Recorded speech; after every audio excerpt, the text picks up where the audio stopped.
buenas noches para todos los dominicanos. Muchísimas gracias por acompañarnos en esta su propuesta final, domingo 23 de mayo, año 2021. Muchísimas gracias por su compañía. Alexander Valenzuela, Johanna Valenzuela con ustedes para llevar todas las informaciones de esta semana, mucho contenido.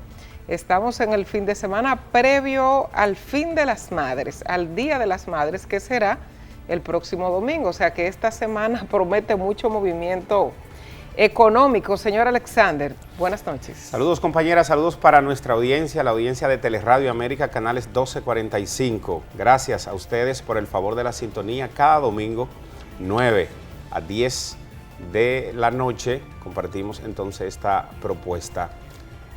Teleradioamerica.com para los amigos que nos ven en el exterior y realidades.com.do. Son las plataformas que nos respaldan para extender el contenido y llegar a una audiencia que nos da el debido seguimiento cada domingo y nosotros nos sentimos muy agradecidos con ello. Así es, le decía que el próximo domingo es el Día de las Madres. Sí. Esta semana debe ser una de las... pero usted está casi cumpliendo años. También, sí. Entonces tiene que traerme el regalo de las madres el próximo domingo. No venga con la mano vacía llegando a aquí. la curvita de los 50. Así.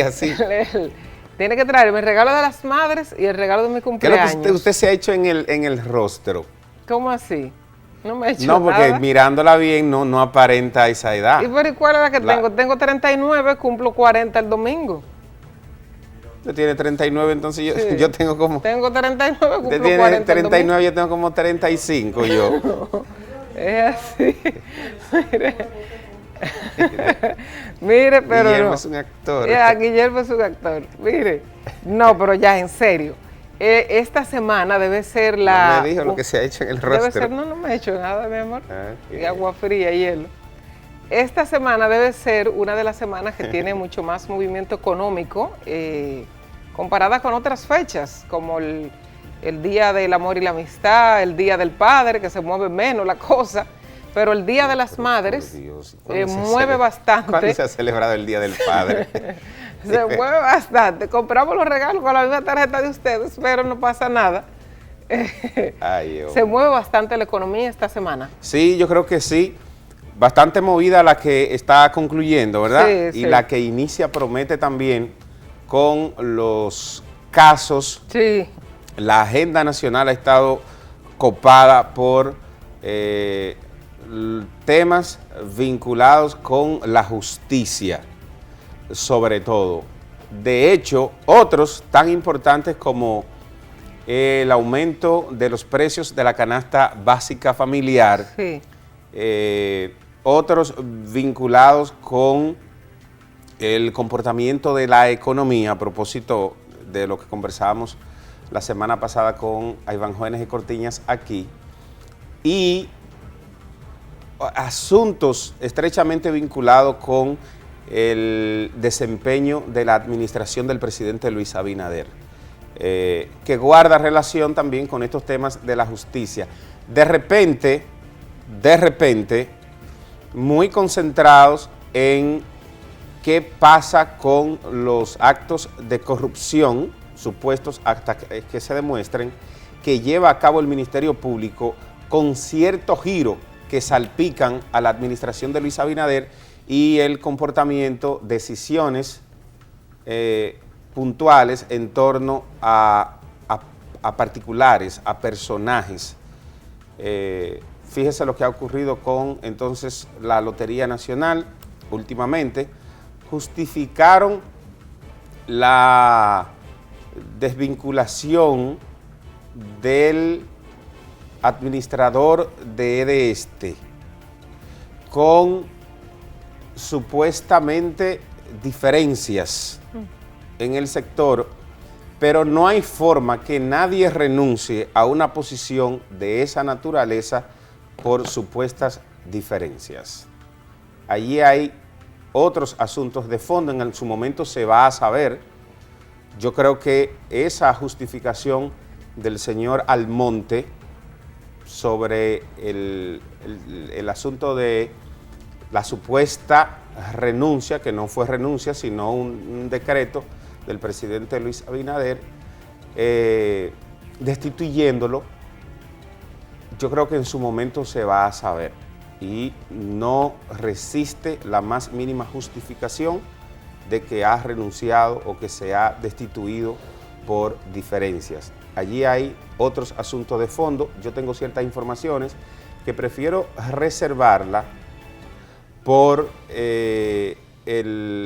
la prudencia, pero no menos cierto es, según conversaba con un amigo, que hay mucha gente que ha entrado con sed a esta administración de Luis Abinader, incluso han abusado de esa confianza depositada por el presidente de cara al propósito inmediato de sacar este país hacia adelante con la gente, ¿verdad?, que está en instituciones, en puestos claves, como el caso de esta. Así es, pero yo creo que podemos ver ese tema más adelante, el tema, porque son varias situaciones.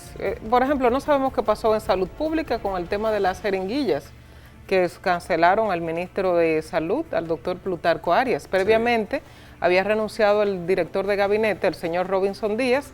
No sabemos, por ejemplo, qué pasó ahí, pero vamos a ver ese tema más adelante porque hay otros más importantes que debemos tocar. Ahora, en esta parte, el Santo Domingo está bajo alerta por el incremento de la ocupación de las camas, por el tema del COVID-19.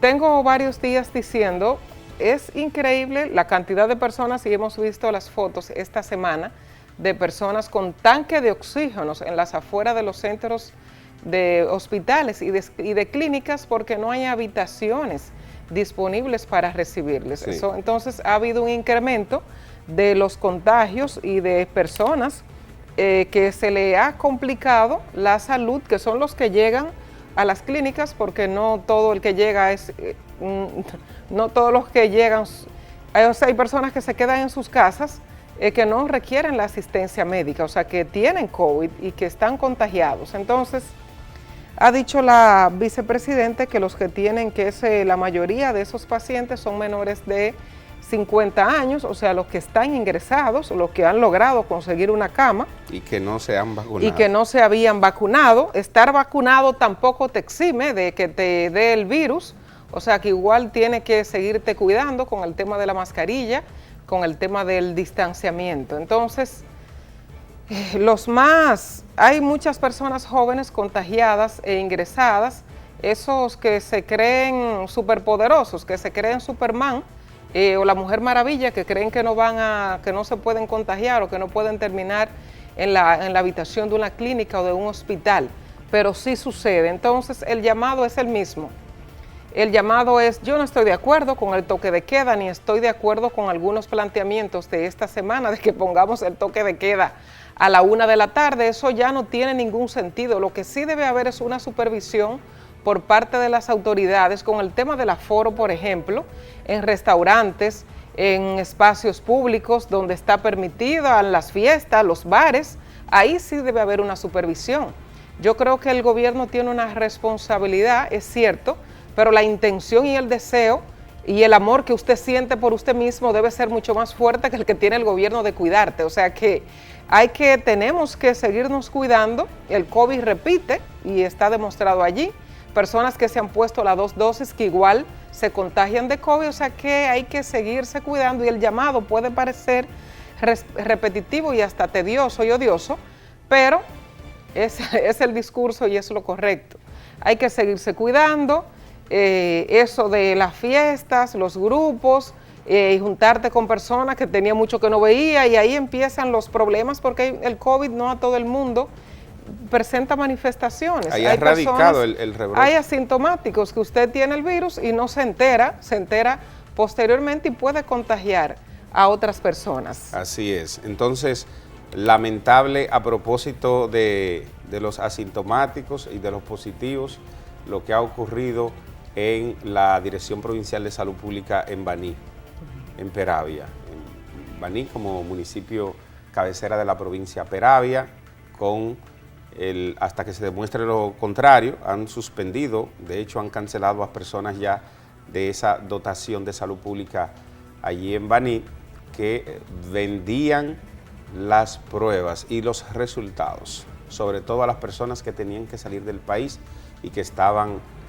positivos, iban allí. Esa es la denuncia que existe hasta ahora, que el Ministerio Público ya está investigando y que las autoridades de salud pública a través del ministro han tomado acciones y decisiones en torno a esto. Esto es muy lamentable, habla muy mal del país, de hecho, habla muy mal del país, y ojalá que se pueda esclarecer y aplicar las sanciones debidas para quienes han incurrido en este asunto tan bochornoso. Y pongo el tema a propósito de lo que usted ha colocado en torno a esta situación. Yo no sé hasta qué punto se ha asimilado la especie de rebrote que estamos viviendo. El aumento de la demanda de las camas, sobre todo la de cuidados intensivos, las unidades de UCI, la demanda de oxígeno y el segmento poblacional que está ocupando estas unidades en todo el territorio nacional. El plan de vacuna sigue avanzando, yo creo que ya bajo los niveles que se esperaba según la proyección de las autoridades y el orden lógico de las cosas. Vamos a ver hacia dónde evoluciona esto. Es muy importante. El gobierno de Luis Abinader ha tomado ciertas decisiones a través de asuntos internos, diría yo. Por ejemplo, revocando ciertas decisiones. Recuerda usted que inicialmente se estaba trabajando desde las casas. Inicialmente, la mayoría de las instituciones, solamente era el personal indispensable para que puedan operar en el sector público. También aplicaba para el sector privado. Luego, un porcentaje, un 50%, un 60%, un 70% fue trabajando. Esto para evitar justamente lo que usted planteaba hace un instante. Y luego, vale redundar, se permitió la jornada completa, de hecho con el horario también, jornada de trabajo completa en las instituciones públicas. ¿Qué ha pasado ahora? Aún el gobierno no asimilando, yo diría que tratando de evitar alarmar a la población en la etapa que estamos viviendo. Bueno, pues una gran mayoría de las instituciones públicas retornaron a trabajar con el 50% de su personal. Eso es a partir de mañana lunes. Eso es a partir de mañana lunes. Y el segmento poblacional más vulnerable también se le ha ordenado que trabajen desde sus hogares. Esto ocurre cuando tenemos el llamado a clases, a la docencia de manera presencial a partir de pasado mañana, a partir del martes. Ese es otro tema que hay que considerar. Hay una parte importante de los profesores que se resisten a ir a las aulas, no necesariamente por el temor o por la especie de rebrote que estamos viviendo ahora, sino porque se resistían o se acomodaron a un modelo que quizás no es el más efectivo para los niños, sobre todo para un segmento de los estudiantes. Entonces, es para reconsiderar las decisiones. Usted decía lo del toque de queda, las decisiones que debe tomar el gobierno ahora referente a la aplicación de los controles para el COVID-19, a propósito de la situación que estamos viviendo. Yo creo que necesariamente a partir de mañana tendrá que discutirse con mucha sinceridad desde el Gabinete de Salud, que encabeza la vicepresidenta o vicepresidenta Raquel Peña, para la tranquilidad de la población. Sí, lo que ella decía era que permanecía invariable la decisión del retorno. Pero se da en medio de todo esto. A las aulas, exactamente, pero hay que a las personas que se cuiden, o sea, cada individuo, cada ser humano que se cuide. Si usted está en sobrepeso, si usted sufre de asma, si usted tiene alguna cardiopatía, si usted es un paciente vulnerable, usted sufre de diabetes, ¿qué otros padecimientos? Usted tiene que cuidarse y tomar mayor previsión que lo que tiene cualquier otro paciente. Hay personas que le ha dado el virus y no se enteran luego cuando se hacen los exámenes, se enteran que les dio el virus porque bueno, son saludables, no tienen mayores inconvenientes, pero este virus, que no los conocemos todavía 100%, ni los propios científicos, ni los propios médicos, porque es un virus muy variable. Hay que cuidarse, cuidar la salud y la vida, que es lo más importante. Vamos a hacer la pausa, vamos a ver las 5 de la semana, el precio de los combustibles también, que el Ministerio de Industria y Comercio creo que asumió toda el alza que correspondía para este fin de semana. El presidente está de viaje, el presidente Luis Abinader. Vamos a hablar de eso cuando regresemos, y otros temas importantes de esta semana. Vamos a hablar del senador Iván Silva también. Regresamos de una vez.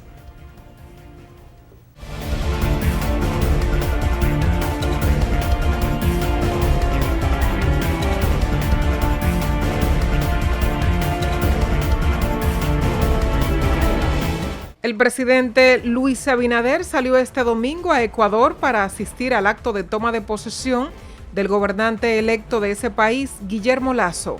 El mandatario salió en vuelo privado por el aeropuerto militar de San Isidro. La ceremonia de toma de posesión del nuevo presidente ecuatoriano está prevista para este lunes en la Asamblea Nacional de Quito. El diputado del Partido Revolucionario Moderno, Miguel Andrés Gutiérrez Díaz, acusado de narcotráfico, se declaró no culpable durante la audiencia de este viernes ante el juez jefe del Tribunal del Distrito Sur de la Florida. La acusación federal imputa a Gutiérrez Díaz, entre otros cargos, de conspiración para distribuir cocaína, sabiendo que sería importada a los Estados Unidos, conspirar para importar cocaína a los Estados Unidos y conspirar para poseer con la intención de distribuir cocaína. Si es declarado culpable, Gutiérrez Díaz enfrentaría cadena perpetua. El escándalo de la Lotería Nacional continúa con nuevas revelaciones tras los señalamientos que hace la expresentadora de sorteos, Valentina Rosario Cruz, quien asegura que el suspendido administrador de esa entidad, Luis Dicen, está involucrado en el fraude que dejó supuestas pérdidas de 150 millones de pesos. Esta semana fue designado el señor Teófilo Kiko Tabar como administrador interino de la Lotería Nacional, en tanto que Luis Dicen fue suspendido por 60 días. Al cierre de la Feria Internacional de Turismo, FITUR, la República Dominicana se posiciona como el destino favorito de la región. El ministro David Collado y el administrador del Banco de Reservas, Samuel Pereira, indicaron que los resultados de la jornada fueron muy satisfactorios, tanto por las oportunidades generadas como por el reconocimiento de parte de toda la cadena internacional comercial del liderazgo de la gestión del país durante la pandemia. Para finalizar, después de intensas negociaciones diplomáticas, entró en vigor desde este viernes un cese al fuego entre Israel y Hamás, esto para poner fin a más de 10 días de enfrentamientos, los más sangrientos en años. Este acuerdo fue posible gracias a la mediación de Egipto, una potencia regional que mantiene relaciones tanto con Israel como con Hamás, un movimiento considerado terrorista por el Estado hebreo, la Unión Europea y Estados Unidos. Propuesta final.